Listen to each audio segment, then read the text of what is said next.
Donc nous sommes à Casa Pound avec Gabriel et Adinolfi.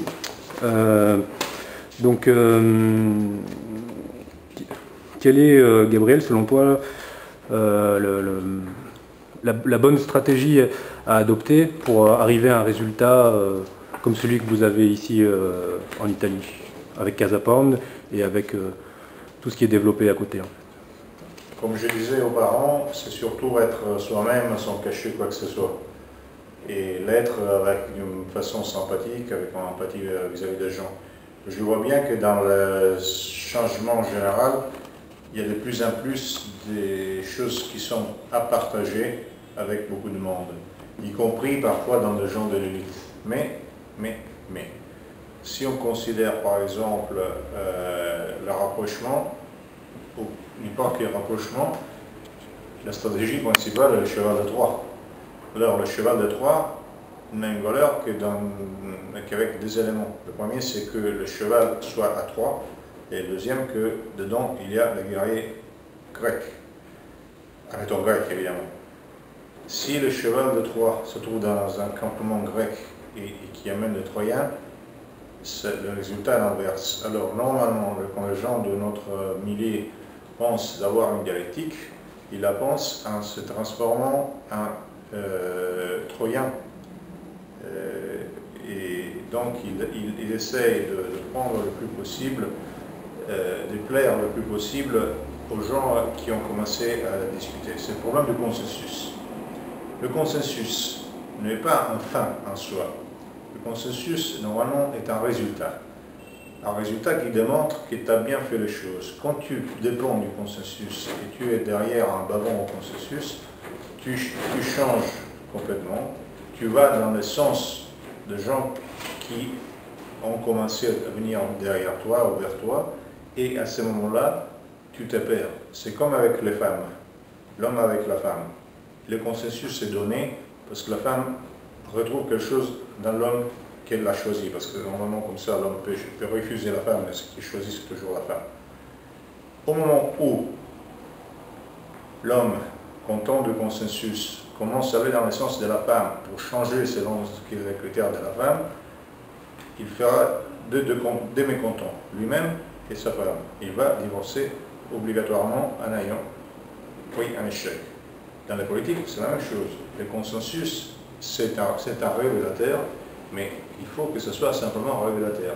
S'il faut aller chercher le consensus, il vaut mieux rester chez soi.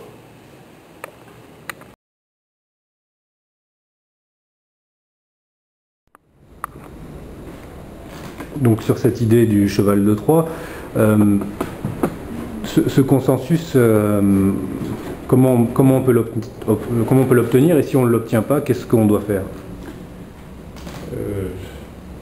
Le consensus n'étant pas un but, mais étant un révélateur, il ne faut pas déjà partir du fait qu'il faut à tout prix obtenir un consensus. Ça sera la preuve si tu as bien marché ou tu n'as pas bien marché. Mais partons du départ. Le départ reste dans une fausse considération. Les années 60, par exemple, très souvent l'extrême droite ont pensé que les Américains qui s'étaient battus contre l'Europe et à côté de l'Union soviétique devraient découvrir à un certain moment que la menace communiste était dangereuse, et à ce moment-là, ils auraient dû appuyer l'Europe et appuyer le groupe nationaliste en Europe. Dans ces rêves, dans cette chimère, beaucoup d'extrême droite, pas toutes heureusement, ont essayé de travailler main à la main avec les Américains. Chose qui ne marche pas, n'a jamais marché pour une raison tout à fait simple, parce que les Américains avaient armé l'Union soviétique, les Américains ont soutenu économiquement l'Union soviétique jusqu'en 1989, quand ils ont pensé eux-mêmes de la liquider pour des raisons qui n'avaient rien à voir avec ce que l'extrême droite avait pensé aux années 60, et tous les groupuscules d'extrême gauche qui faisaient de la lutte armée étaient soutenus par l'international socialiste et trotskiste armé par la CIA. Donc cette idée de se battre contre l'ennemi en soutenant les parents de son ennemi, a été néfaste. Et aujourd'hui, on revient dans le même discours. On voit qu'il y a des problèmes civilisationnels, mais on pense que le système, entre guillemets, ne sait pas quoi faire, ce qui est totalement faux. Totalement faux. C'est vrai, au contraire, qu'il y a beaucoup de gens, même qui ont de certains niveaux dans la société, même à niveau de militaire ou journaliste ou ce que vous voulez, qui se posent des questions. Mais la gestion stratégique est bien clôturée, bien ferme. Donc, si on essaye de se rapprocher au système en essayant de démontrer au système qu'on est sympathique, c'est fichu. Si au contraire on trouve la façon dialectique pour démontrer aux gens qui ne sont pas tout à fait contents qu'il y a une autre solution, c'est autre chose. C'est une espèce de logique de redressement et sabotage. Si on le considère dans le but d'obtenir un peu plus de voix, un peu plus de pouvoir et quelques petits argent, ça n'a aucune valeur politique. Si on le considère par contre d'aller favoriser certains germes qui puissent pousser, cela. Mais alors, on revient au même discours qu'auparavant, dans la communication, il faut communiquer ce qu'on pense nous, pas ce qu'ils pensent les autres.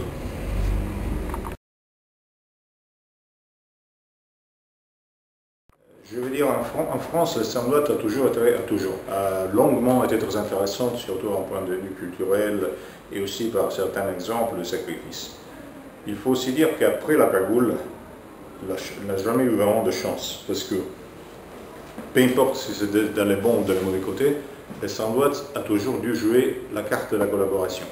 Donc il a joué la carte de la collaboration avec les Allemands, puis la carte de collaboration avec les Américains, la carte de collaboration avec les antontistes, et aujourd'hui la carte de collaboration vis-à-vis d'Israël. En fait, je pense que c'est un réflexe conditionné.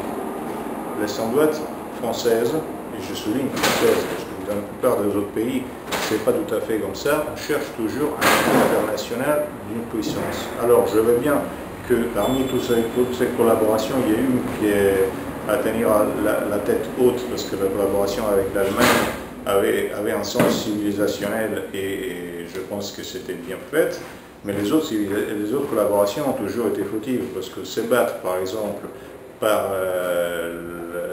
pour l'intérêt du dollar contre une certaine politique hegelienne, et se battre, par exemple, pour les côtés plus atlantistes, style Giscard d'Estaing, dans le système français, soutenir l'hyper-atlantiste Sarkozy, un système français, soutenir Israël aujourd'hui, je pense que c'est l'essence de la collaboration, où reste tous les pires sans qu'il y ait le mieux.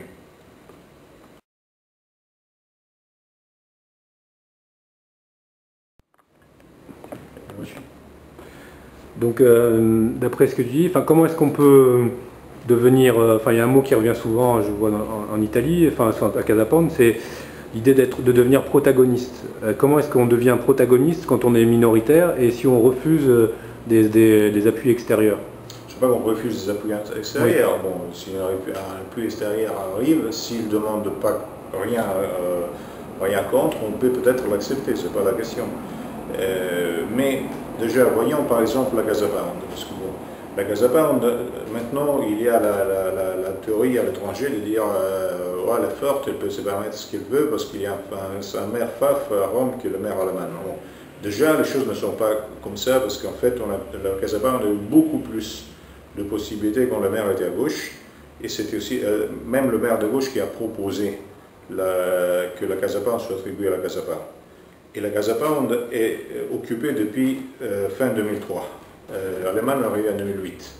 Donc la preuve, c'est que ça ne dépend nullement de la couleur du maire, ni de la couleur du gouvernement, parce que le gouvernement a changé 3 fois depuis que la Casa Pound existe. Ça dépend de comment ça dépend des relations de force et aussi de la façon dans laquelle elle est perçue par des gens de toutes couleurs. Parce qu'en fait, la Casa Pound a partagé en deux.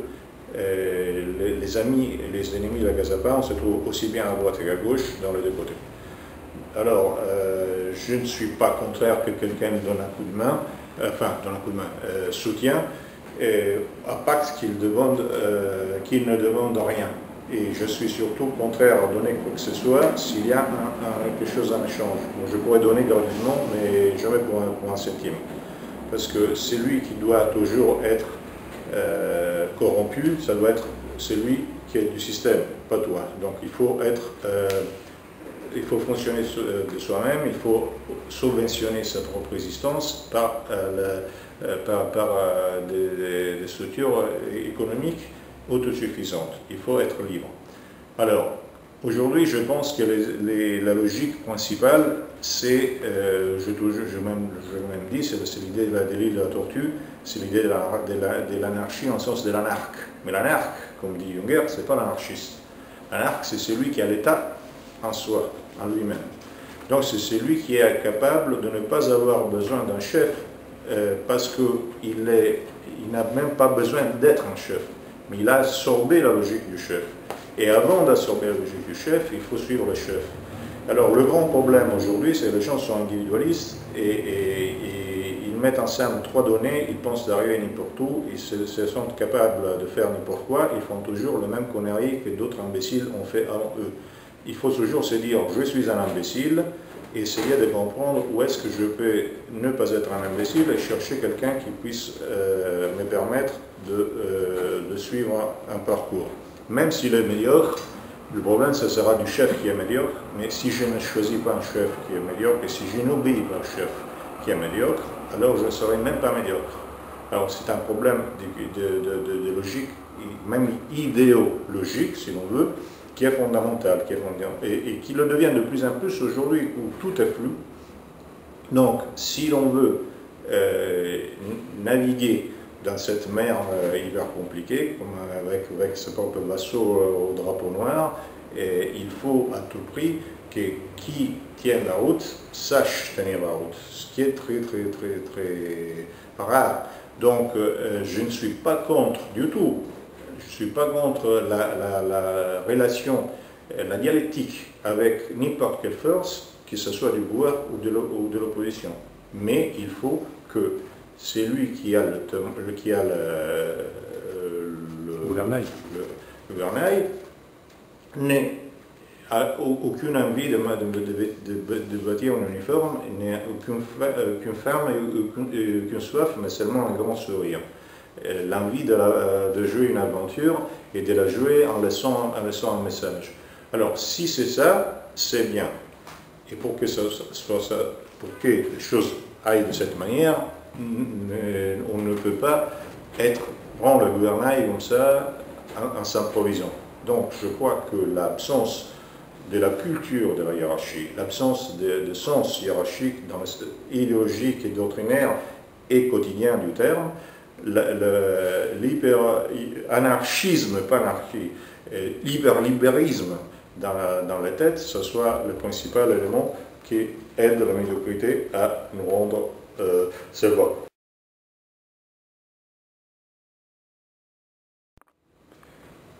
Donc sur cette idée de la figure donc de l'anarque, donc on sait que Junger disait l'anarque est à l'anarchiste ce que le monarque est au monarchiste.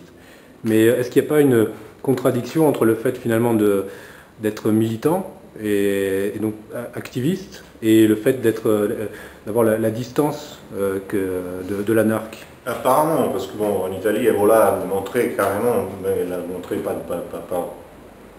que par ses bouquins, il l'a montré par toute sa vie, que c'est exactement le contraire. Avoir une distance, ça veut dire être maître de soi-même, même métaphysiquement, mais il faut être imbu dans la chose. Qu'est-ce qu'il a dit finalement, Junger? Il s'est dit qu'il faut passer au bois. Mais passer au bois, ça ne signifie pas, attention, il a dit carrément, ça ne signifie pas qu'il faut fuir la ville, ça signifie qu'il faut être Robin des Bois dans la ville. Donc il faut être en plus par rapport aux autres. Donc il faut démontrer aux autres qu'on peut s'asseoir à la table où on mange du caviar et prendre un petit bout de fromage en souriant et en faisant que les gens qui mangent du caviar aient envie de fromage et pas l'inverse. C'est ça qui est fondamental, c'est ça le témoignage essentiel et qu'il faut répéter tout le temps, imposer tout le temps. Alors qu'aujourd'hui, on essaye plutôt de se demander, vu qu'on ne peut pas avoir du caviar, si on ne peut pas acheter quelques crevettes.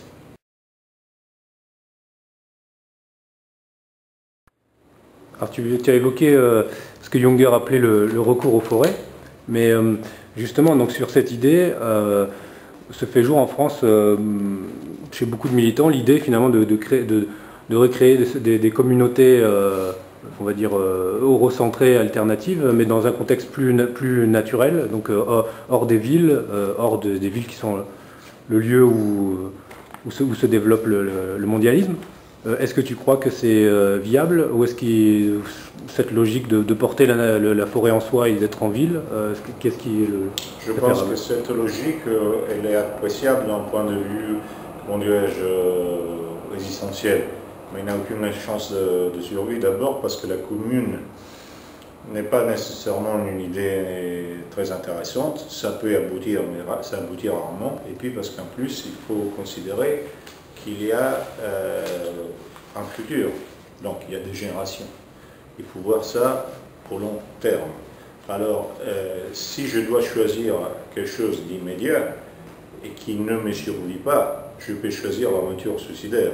Si je dois choisir quelque chose qui passe les âges, qui va au-delà, je dois choisir quelque chose qui soit quand même conquérant. Donc, c'est pour ça que je crois que la logique jungérienne est autre chose.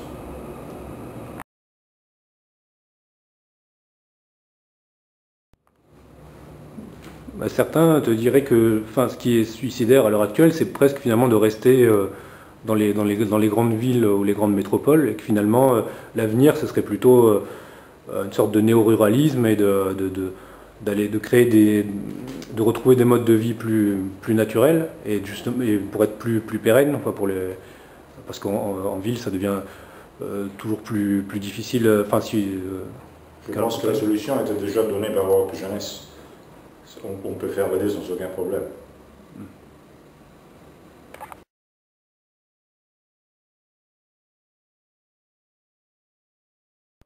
Donc, je voudrais revenir sur cette notion que tu as évoquée aussi l'autre jour à ta conférence, c'est l'idée de la souveraineté en fait, et de la souveraineté qui part d'abord de soi et qui est l'idée presque d'un empire qu'on a d'abord sur soi-même, puis sur les choses. Oui, déjà imperium, quelque chose qui est intérieur, axial, intérieur, déjà dans le terme latin, donc et même l'État.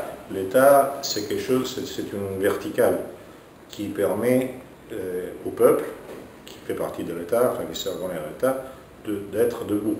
Alors aujourd'hui, l'État, bon, aujourd'hui on a un point de passage, parce qu'en fait,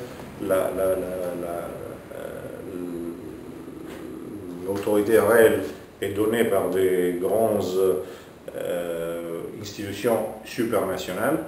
L'État est une espèce de courroie, l'État à niveau institutionnel est une espèce de courroie qui essaye d'appliquer ce qui vient des ordres supérieurs, tout en cherchant d'obtenir le résultat le moins terrible possible par les gens qu'il doit administrer. Alors aujourd'hui, il n'y a pas vraiment plus d'État. Les seuls pays où il y a d'État, que ce soit un pays-nation comme la Chine ou un pays anti-nation comme les États-Unis, ou que ce soit Israël, ce sont les seuls pays qui quand même jouent un rôle important même dans la mondialisation. Donc, mais aujourd'hui en Europe, il n'y a pas d'État. Il n'y a pas d'État en France. Sarkozy, je crois qu'il a complètement abdiqué tout ce qui restait au niveau d'État en France. Il n'y a pratiquement plus d'État. Et en Allemagne, par exemple, ce sont pour essayer de faire quelque chose, il y a d'un côté les groupes économiques, et de l'autre côté ce sont les centres d'études, les think tanks de différents partis allemands qui ont pris la place réelle de l'État. Alors aujourd'hui, l'État n'est plus là. Si l'État n'est plus là, ça veut dire que l'État est mort? Non, ça veut dire que l'État doit être rétabli. Et comment il est rétabli? Il est rétabli par quelqu'un qui prend la place de l'État, ce qui ne veut pas dire qu'il doit faire un coup d'État, qu'il fait ce que l'État ne fait pas. Donc il faut affirmer dans le quotidien, il faut rétablir dans le quotidien et dans l'action quotidienne tout ce qui a été abdiqué par l'État. C'est l'exemple des années 20 et c'est la différence fondamentale entre les fascistes et les communistes. Les fascistes ne supportaient pas les institutions de l'État parce qu'ils considéraient qu'ils étaient contre la nation et qui avaient aussi trahi l'idée d'État. Les communistes ne supportaient pas l'État en tant qu'État, comme ils ne supportaient pas la nation en tant que nation. Et si on voit les résultats des différentes révolutions, l'État fasciste est beaucoup plus rhétoriquement important que l'État communiste, mais il est beaucoup plus libre, il y a beaucoup moins d'institutions. Parce que quelque chose qui est dedans n'a pas besoin d'être dehors. L'État communiste, qui théoriquement doit vivre jusqu'à quand il n'y aura plus d'État, donc on ne sait pas quand il sera, c'est un État de police fait par un ensemble d'institutions. Alors l'État intérieur est opposé grosso modo à l'État extérieur, ce qui est fondamental, et c'est là où ça revient à l'idée de l'anarque, parce que l'État intérieur s'occupe et de la puissance et du bien-être de la communauté, mais il s'occupe aussi, eux, de la liberté des individus. Aujourd'hui, tout est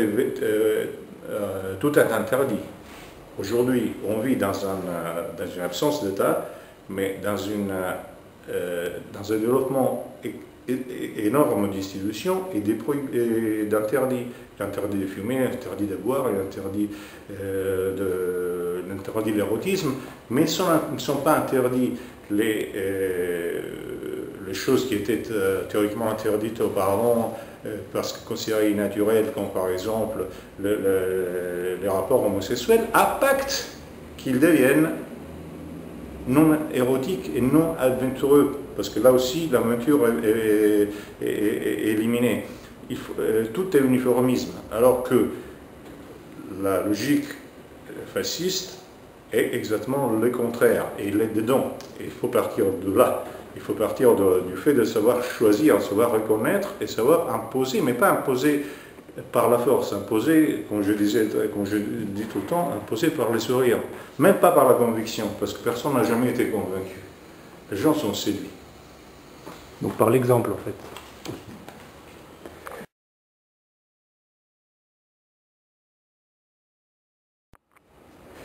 Mais justement, pour beaucoup de gens, enfin, se référer au fascisme dans une perspective de résistance au mondialisme, c'est surtout en France, ça a quelque chose de paradoxal, parce que pour beaucoup de gens, justement, c'est synonyme, comme tu sais, d'étatisme, et donc ce qui est étatique qui serait opposé à la communauté populaire, à ce qui est organique. C'est-à-dire il y aurait quelque chose un peu quand même de moderne et d'artificiel dans la tentative fasciste d'essayer de donner une forme au peuple, mais finalement, toi tu dis que ça vient du peuple lui-même, ou enfin, finalement de son élite naturelle, mais vu de l'extérieur, on a l'impression, enfin en tout cas quand on étudie peut-être de manière trop extérieure ça, mais que c'est quand même malgré tout même une idéologie. Alors est-ce que pour toi le fascisme ça a été une idéologie ou pas?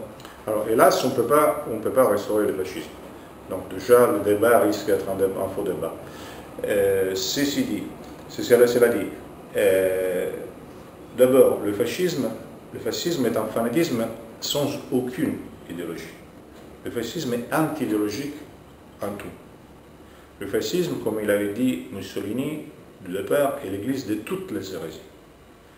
C'est le fascisme allemand, ou national-socialisme, qui ajoute au fanatisme une idéologie.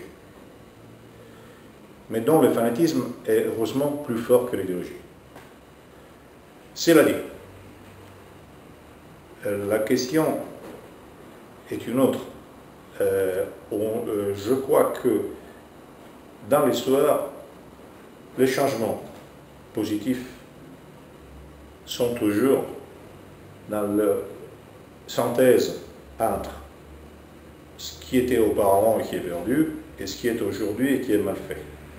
Si on parle de Frédéric II, si on parle de Napoléon, si on parle de Mussolini, si on parle même de Charquin, c'est toujours comme ça. Donc la solution, peu importe, on peut l'appeler comme on veut, on pourra l'appeler comme on veut, mais la solution possible, la seule solution possible, c'est celle de mettre tout ce qui appartient à notre passé à l'auteur de notre futur, donc dans la marche d'aujourd'hui.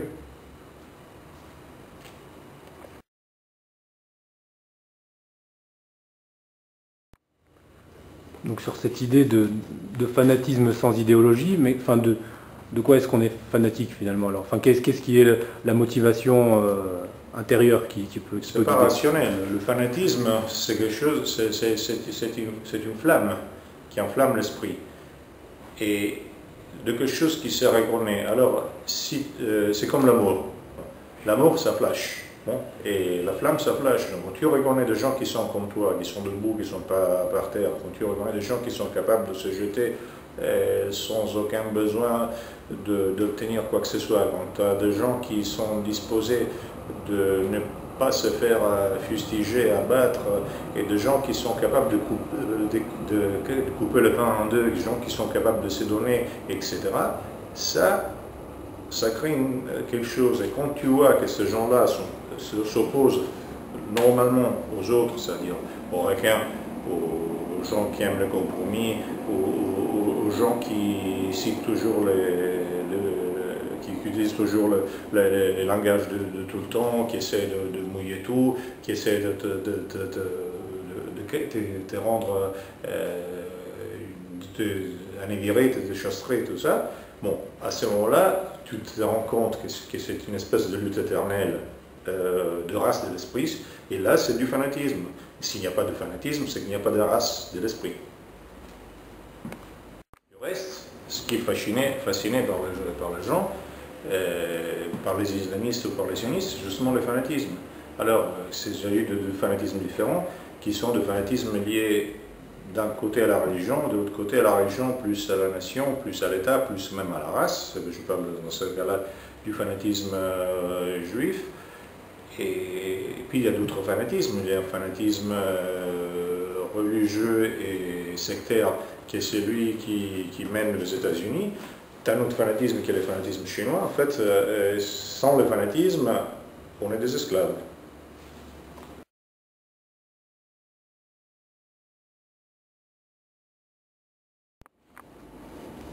Donc mais le centre de gravité de cette motivation combative, ce serait quoi? Ce serait l'identité européenne? Ce serait la conscience de ses racines? Enfin, comment est-ce que... Par quoi on commence finalement quoi, Enfin, je commencerai par une petite fable de Michel Ende, des Moments. Je ne sais pas si quelqu'un a lu Moments, c'est une histoire. Alors, en fait, je pense que le premier élément le fondament de ce fanatisme, c'est la capacité de reconnaître les choses telles qu'elles sont et de ne pas dépendre de la peur ou de la détermination cause-effet par les choses. Donc c'est déjà se libérer de tous les rythmes qui sont imposés, de toutes les logiques qui sont imposées, de toute la névrose. Déjà, c'est regarder et agir en souriant comme un pirate qui rentre dans une ville qui devra un jour saccager, c'est déjà la chose fondamentale. Tout le reste vient de soi. Après, évidemment, il y a tout ce qui est identité interne, ça veut dire ce qui me rassemble, ce qui représente moi-même, ce à quoi je suis plus proche. Alors il y a une identité évidemment européenne, mais il y a aussi une identité guerrière, il y a aussi une identité spirituelle, donc il y a une identité, et tout doit être défendu, une identité européenne qui doit être défendue de partout, une identité guerrière qui doit être défendue, même avec la reconnaissance, pas nécessairement l'amitié, peut-être même la guerre, mais avec la reconnaissance parmi les guerriers, et une identité spirituelle qui doit être reconnue par les différentes spiritualités qui s'opposent à ces fanatismes angoissants et uniformisants qui est aujourd'hui partout.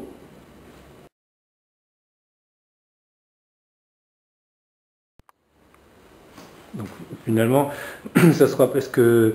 C'est une sorte d'éthique du guerrier un petit peu. Est-ce que c'est quelque chose d'évolien toujours, ou est-ce que c'est une forme presque d'initiation en affrontant le monde contemporain qu'on recherche? Oui, donc je parlais de l'identité guerrière parce que la paix existe seulement intérieurement. Pour le reste, la paix est faite par deux personnes, un vainqueur et un vaincu. Donc un vaincu qui vit en paix est un brebis. Alors je parle de guerrier dans le sens que n'importe quel vaincu doit penser de toute manière d'essayer de sortir de cette tendance. Mais ce n'est pas dans le sens, parce que je dis bien qu'il y a beaucoup de gens qui n'ont aucune attitude guerrière dans le sens littéraire du terme, qui sont beaucoup mieux de beaucoup d'autres gens qui ont un sens guerrier dans le sens littéraire du terme. Ce n'était pas une question, disons, de caste ou de classe. Je disais que où il y a le polémos par rapport à cette nausée, où il y a quand même un rêve, une recherche spirituelle, etc., là, pays partout, il y a quelque chose à quoi il faut se connaître, se connecter, même en s'opposant, je veux dire, parce que ça peut être aussi, tu peux le retrouver dans ton pire ennemi. Et comme ils ont appris aux croisades des anciens chevaliers, tu peux t'entretuer, puis tu discutes de la philosophie, et tu joues aux échecs, et puis tu partages la bouffe, et tu t'entretues aussi, parce qu'il faut que ça soit comme ça. Il faut déjà avoir une conscience qu'aujourd'hui est perdue. Aujourd'hui, depuis la guerre napoléonienne, on a la tendance très, très américano-protestante, anglo-protestante, de considérer l'ennemi comme quelqu'un à anéantir, l'adversaire comme ce qui n'est pas du tout le cas. Même les ennemis d'aujourd'hui, même ceux qui gèrent d'une façon impitoyable la situation actuelle, même les pires esclavagistes, ne sont pas des gens à tuer en tant que tels. Ce serait presque une image d'un adversaire intérieur, en fait, ou quelque chose comme ça, qui se matérialise extérieurement et qu'il faut dépasser pour se vaincre soi-même. Tout est là. Le problème, c'est qu'il y a très peu de gens qui arrivent à se maîtriser. Les gens qui arrivent à se maîtriser se libèrent. Les gens qui se libèrent les autres.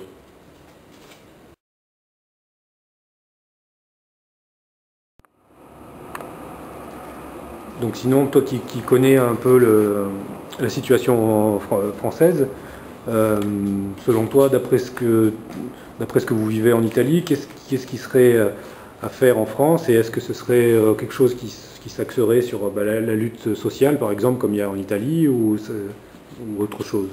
Comme je disais entière, la question, enfin je ne l'ai pas dit, mais je le dirai maintenant, la question, je pense qu'elle se pose mal, dans le sens qu'on cherche déjà l'utile. Alors, l'utile est parfait, mais le problème, c'est le sujet. Une voiture peut aller n'importe où, ça dépend du pilote. Alors, je pense que c'est surtout du préalable qu'il faut partir. Cela dit, évidemment, si on regarde les grands pays, dans tous les pays principaux qui font de la politique aujourd'hui, ce qui marche, ce qui fait la politique, plus que les partis politiques qui sont des courroies de pouvoir, mais des courroies de pouvoir administrateurs, ce qui fait la politique, à part évidemment les grands groupes économiques, ce sont les think tanks. Alors je dis que la France a brûlé les étapes, en commençant par un think tank, beaucoup plus tôt que les autres. Maintenant, le think tank a été perdu, a été oublié.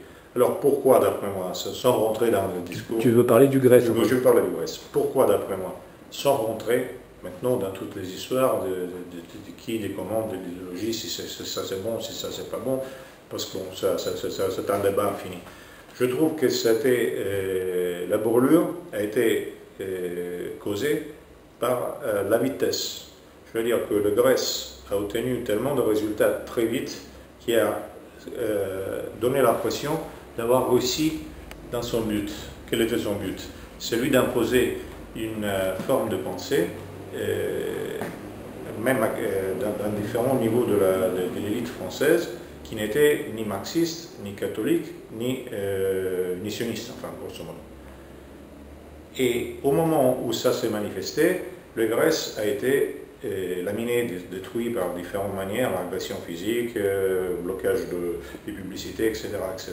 Mais en fait, le problème, c'est que probablement la façon de se rapporter par rapport au pouvoir intellectuel devait être un peu moins, dans ce sens-là, un peu moins militaire, un peu moins organique et organisé. Il faut créer des petites fleuves, ça doit être karstique. Les gens doivent arriver à ceci de manière beaucoup plus informelle. Alors, pour faire un truc pareil, il faut évidemment non seulement beaucoup de culture et un peu de moyens, mais il faut aussi avoir une préparation politique et une discipline intérieure énorme. Ceci dit, je pense que si on arrive à quelque chose de semblable, soit on a des sujets qui font quand même qui changer quelques donnes, qui interviennent dans leur temps, soit on se fait tuer. Bon, j'accepte les deux hypothèses.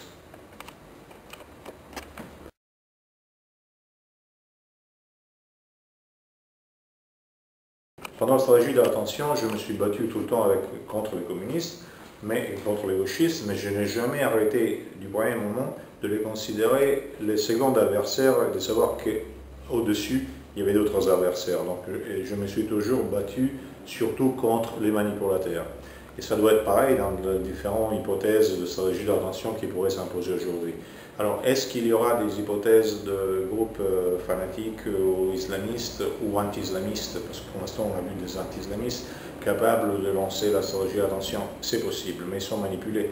Regardez par exemple ce qui est arrivé à l'époque, en 95, je crois, avec tous les attentats du Fils en France. Bon, les attentats du Fils en France sont arrêtés quand Chirac a arrêté de faire les essais nucléaires à Mauroy. Les gens qui faisaient les attentats ont été arrêtés à Manchester, mais ils n'ont jamais été extradés. Je pense que ça devrait faire comprendre à quoi ça rime toujours la stratégie d'attention, peu importe si le type est un gauchiste, un islamiste, un anti-islamiste. Je connais un camarade musulman qui me disait que finalement en France, mais peut-être un peu partout en Occident, enfin les deux actuellement, finalement les deux catégories les plus vilipendées médiatiquement, ce sont soit les nationalistes, soit les musulmans. Est-ce que ça veut dire voilà, que on va être forcément dans un scénario de stratégie de l'attention avec ces deux forces-là, ou est-ce qu'on peut l'éviter? C'est l'essai qui font les autres. Simplement, je veux dire que chez les nationalistes, on peut trouver toujours quelques fous furieux, mais bon, je vois qu'ils ont un peu moins d'envie de risquer leur peau que les islamistes, heureusement. Donc peut-être que ce choc-là, malgré certains nationalistes, n'arrivera pas.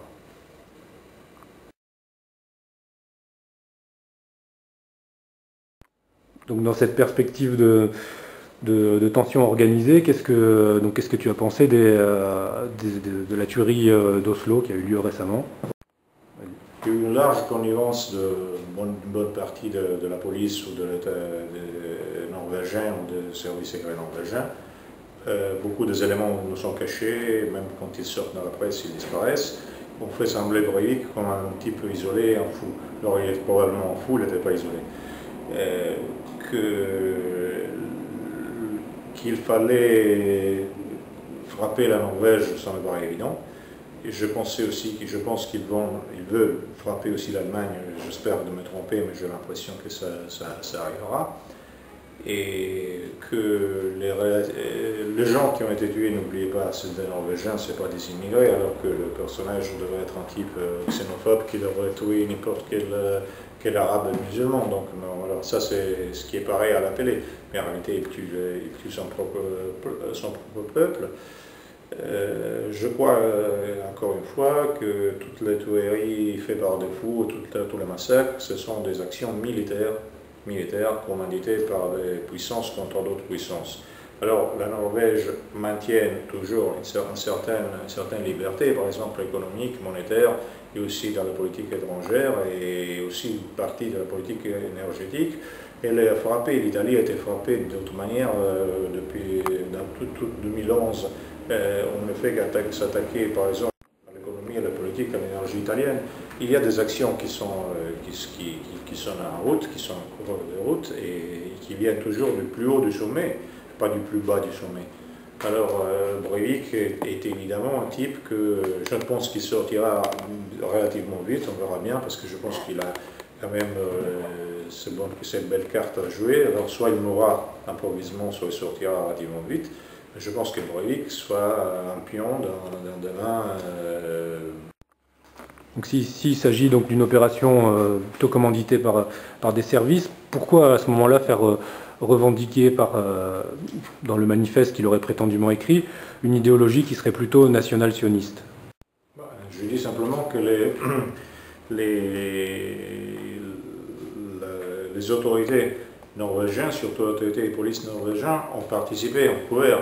Ceci dit, il n'y a pas un monopole. Ça se trouve par exemple que d'autres, toujours en Norvège, sont contraires et ont fait sauter la chose. Ça se trouve aussi que par exemple, les gens qui ont commandité le truc ne soient pas du tout sionistes. Je n'ai pas dit que chaque action terroriste fait par Israël. Je ne pense pas que c'est des surhommes non plus. Non, c'est parce qu'en France, c'est souvent, c'est toujours ou blanc ou noir, quoi. C'est soit une personne excédée par l'immigration, mais qui a réussi à s'organiser, soit c'est le Mossad ou des gens comme ça, mais qui. Donc, oui, en disant que quelqu'un qui soit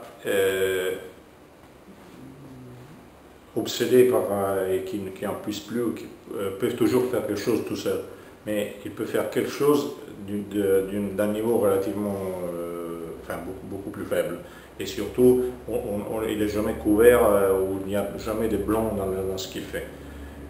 Alors, il peut être aidé à son insu, il peut être subventionné, peu importe, il y a mille manières de...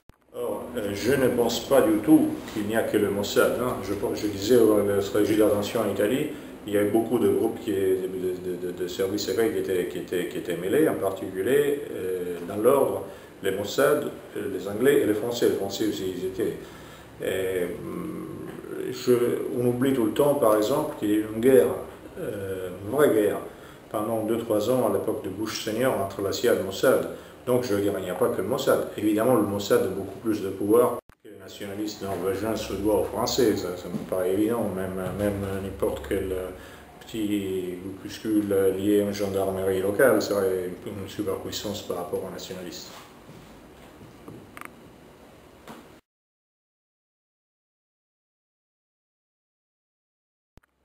Bon, dernière question. À ton avis, vers quel scénario un petit peu géopolitique on va aller dans les prochaines années? Ça, c'est impossible à prédire de façon complète. Ça dépend. Il y a, par exemple, qu'est-ce qu'ils feront réellement les Chinois? Aujourd'hui, je pense le dessin américain, qui est évidemment celui qui est le plus important.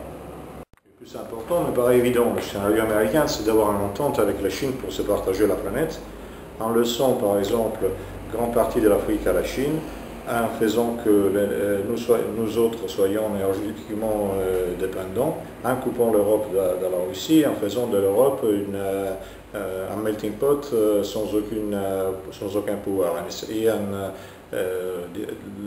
laissant complètement distinct Paris de Berlin, de façon qu'il n'y ait plus de... En même temps, je pense qu'ils essayent, malgré tout, on verra, j'espère de me tromper, d'arriver à une forte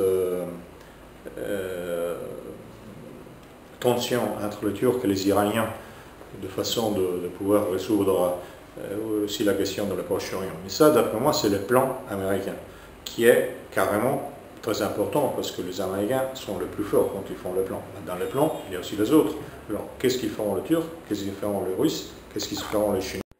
Je me demanderai aussi ce qu'ils font les Européens, mais je me demande aussi s'il y a des Européens, parce qu'il faut avoir une conscience d'être Européen. Alors, je pense qu'il y a quelqu'un là, et pas nécessairement dans les milieux nationalistes, mais je ne pense pas que ce soit ce qui est le plus dominant.